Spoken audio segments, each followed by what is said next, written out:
Why did artists use real nude models? The answer begins with one simple fact: the human body is far more complex than imagination alone. Muscles shift under skin, light moves across flesh, posture changes emotion, and every small detail affects how a figure feels on canvas or in sculpture. For centuries, artists realized that if they wanted to capture the body truthfully, they needed to observe real human beings directly. In the earliest periods of Western art, many figures were stylized rather than anatomically accurate. Bodies followed symbolic traditions more than realistic observation. But during the Renaissance, artists became obsessed with understanding anatomy, proportion, and movement.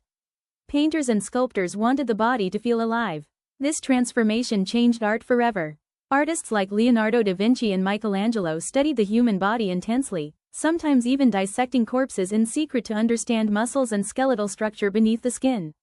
But anatomy books alone were not enough. To paint living movement, artists needed living models. The nude model became essential because clothing hides structure. Fabric changes the silhouette of the body and conceals how muscles stretch, relax, and balance themselves.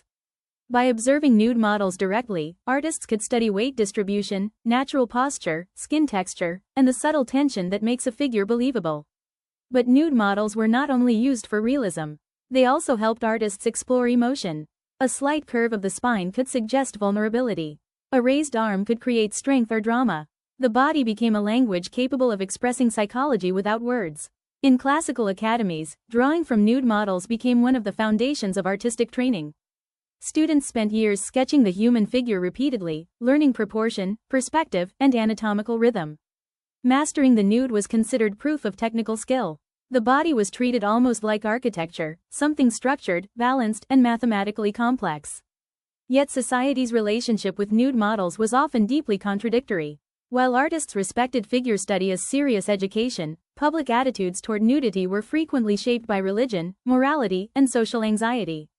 Models themselves sometimes occupied uncomfortable positions in society. They were necessary for art, yet not always socially respected. For female models especially, posing nude could carry stigma and risk.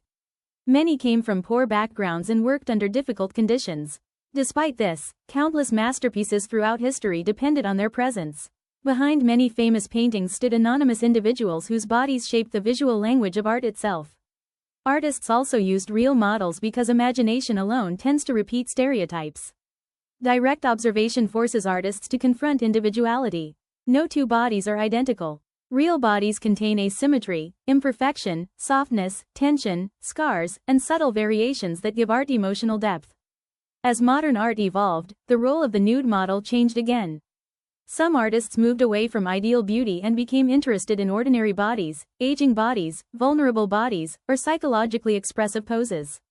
The nude was no longer just about perfection, it became about honesty. Photography later transformed this process further. Artists could freeze movement and study anatomy through images rather than live sessions alone. But even today, many painters and sculptors still prefer working with live models because photographs flatten reality. A living person contains movement, atmosphere, and physical presence that cameras cannot fully capture.